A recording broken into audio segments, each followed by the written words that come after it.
आज के समय में जब हम अपने घरों में बैठे हुए होते हैं या अपने किसी काम से आसपास निकलते हैं, तब हम काफ़ी ज़्यादा कंफर्टेबल और सेफ महसूस करते हैं। यह इसलिए क्योंकि हमें मालूम है कि हमारा इलाका काफ़ी सेफ है और हम अपने कामों को आसानी से पूरा कर सकते हैं। मगर क्या आपको मालूम है कि दुनिया में ऐसे काफ़ी डेंजरस कंट्रीज़ हैं जहां रहने वाले लोगों को हर वक्त एक अजीब सा डर रहता है कि उनके साथ कब क्या हो जाए, उसकी कोई गारंटी नहीं होती। इन देशों का माहौल काफ़ी ज़्यादा ख़राब होता है और यहाँ रहने वाले लोगों को अपनी सुरक्षा के लिए खुद ही सोचना पड़ता है। तो आइए जानते हैं ऐसे ही 5 डेंजरस कंट्रीज़ के बारे में जो काफ़ी खतरनाक हैं।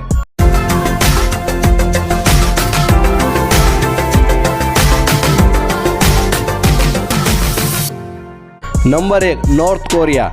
इस देश में रहना खुद आग से खेलने जैसा है। कोई अपने सपनों में भी इस देश में जाना पसंद नहीं करेगा। इस देश को सालों से नॉर्थ कोरिया तानाशाहों द्वारा चलाया जाता है। अगर देश का कोई नागरिक उनकी इस सरकार का विरोध करे तो उन्हें सख्त से सख्त सजा दी जाती है। इस देश ने अपने नागरिकों के लिए काफ़ी सारे सख्त नियम बनाकर रखे हैं। अगर कोई नागरिक किसी नियम का पालन ना करे तो उन्हें दंडित किया जाता है, जिससे मौत की सजा भी शामिल है। नॉर्थ कोरिया देश खुद में ही अपनी पॉलिसीज बनाता है और इसे बाकी देश दुनिया से कोई लेने देना नहीं है। कोई देश अगर इनका विरोध करे तो नॉर्थ कोरिया सरकार उन्हें सीधे सीधे हमले की धमकी दे डालती है। इस देश ने काफ़ी सारे न्यूक्लियर हथियार भी बनाए हैं, जिनका वो समय समय पर टेस्ट और प्रदर्शनी करते रहते हैं ताकि बाकी देशों को उनकी तानाशाही ताकत दिखा सकें। इन तानाशाही ताकतों का सीधा प्रभाव वहाँ के नागरिकों पर ही होता है और उन्हें अपनी ज़िंदगी डर के साए में गुजारनी पड़ती है। नंबर 2, अफगानिस्तान। इस देश को भी दुनिया की सबसे खतरनाक देश और जगहों में से एक माना जाता है। इस देश ने आज तक काफ़ी सारे इंटरनल वॉर्स देखे हैं, जिनमें हज़ारों लोगों की मौत हो चुकी है, जिनमें काफ़ी संख्या में बच्चे भी शामिल हैं। इस देश के लोगों में हर वक्त एक डर का माहौल बना रहता है। अमेरिका में हुए साल 2001 के आतंकी हमले के बाद से ही अमेरिकी आर्मी को यहाँ तैनात रखा गया था और इनकी सेना और तालिबान हमलावरों में इंटरनल वॉर हमेशा जारी रहती है। अफगानिस्तान में दुनिया के किसी भी देश की तुलना में युद्ध और आतंकवाद से सबसे ज़्यादा लोगों की मौत हुई है। Number 3, Syria. इस देश का नाम भी सबसे खतरनाक देश की लिस्ट में ऊंचे पायदान पर शुमार है। सीरियाई सिविल युद्ध ने मार्च 2011 से देश को त्रस्त कर दिया है और इस युद्ध को 21वीं सदी का दूसरा सबसे घातक युद्ध माना जाता है। आतंकी संगठन ISIS ने इस देश को पूरी तरह से बर्बाद करके रख दिया।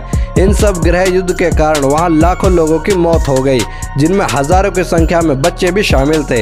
यहाँ युद्ध के चरम समय पर छोटे हथियारों, टैंकों, रासायनिक हथियारों, तोपखाने और विमानों के उपयोग खुलकर किया जाता है।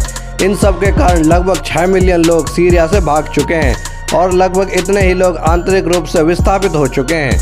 Number 4, Iraq. इसे दुनिया का चौथा सबसे खतरनाक देश माना जाता है। इराक में आंतरिक और बाहरी दोनों संघर्ष जारी हैं। आतंकी संगठन ISIS द्वारा यहाँ काफ़ी हमले किए जाते हैं। आतंकियों द्वारा यहाँ लगातार आम लोगों को और इराकी आर्मी के जवानों को पकड़ने और मारने का काम किया जाता है। इसके अलावा भी यहाँ काफ़ी सारे ह्यूमन राइट्स का उल्लंघन होता है। खासकर अमेरिका से यहाँ इराक आने वालों को सबसे ज़्यादा वायलेंस और किडनैपिंग का खतरा होता है। इस कारण कई देशों ने अपने नागरिकों को यहाँ जाने से पहले 1000 बार सोचने का अलर्ट जारी किया हुआ है। Number 5, south Sudan. South Sudan को भी सबसे खतरनाक देश की सूची में शामिल किया जाता है। काफ़ी ज़्यादा सिविल संघर्ष और ऊंचे क्राइम रेट के कारण यह देश काफ़ी बदनाम है। यहाँ पर डकैती, हमले, कारजैकिंग, हत्या और अपहरण खुलेआम किए जाते हैं, जिनके कारण यहाँ रहने वालों की ज़िंदगी काफ़ी बदहाल होती है। सरकार और उनके विरोधियों के बीच भी यहाँ सशस्त्र लड़ाई चलती रहती है। देश की राजधानी जुबा के बाहर कानून या लॉ एंड ऑर्डर दोनों में से किसी की नहीं चलती, जिसके कारण यहाँ क्राइम रेट इतना ज़्यादा हो गया है। यहाँ आसपास के देशों के बॉर्डर वाले स्थानों को ज़्यादा खतरनाक माना जाता है।